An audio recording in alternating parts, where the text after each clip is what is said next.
The best way for me to describe how it feels to have pulmonary fibrosis is to pinch your nose and run up and down your block 10 times.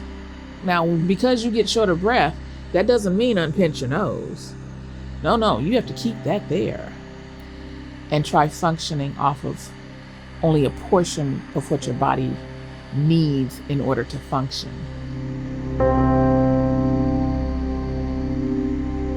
My name is Valeria Hatcher.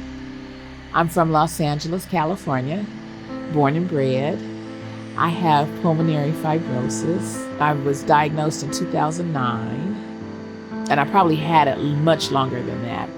Before diagnosis, I was working, and I noticed that I wouldn't take stairs.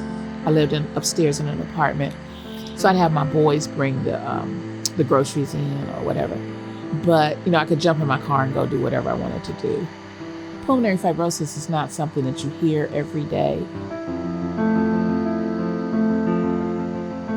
I'm still a happy person, but I'm more concerned with logistics of this life-giving gas that has become my life. The joke is, what do you do for fun?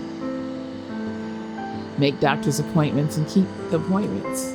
Because that's basically what it comes down to, trying to take care of your health, which is a 24/7, 365-day-a-year event.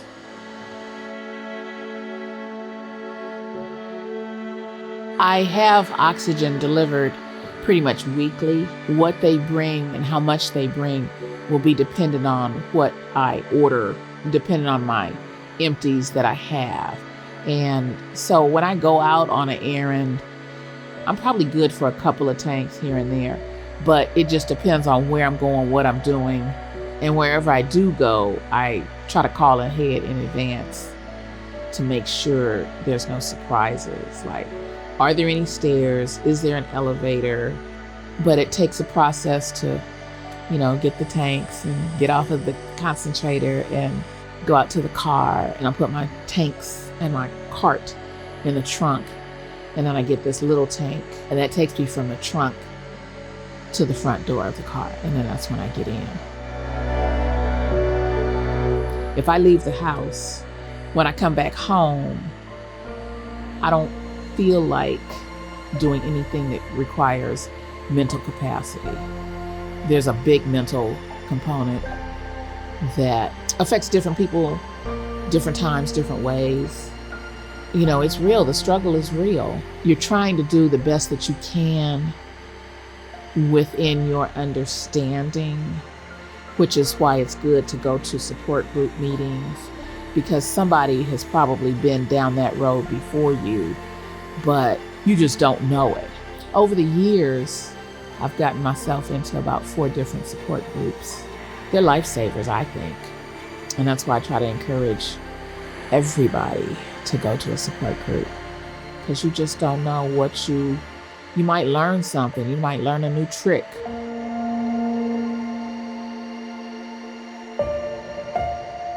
When I found the PFF, they were such a great resource. I had questions, they had answers. And I had some more questions and they had answers. And I had even more questions and they had answers. The advice that I would give other people with the disease is to have patience with yourself. Remember that it's a progressive disease, so it's going to get worse as time goes on, unless you have a transplant or unless the medications that are out there are working for you.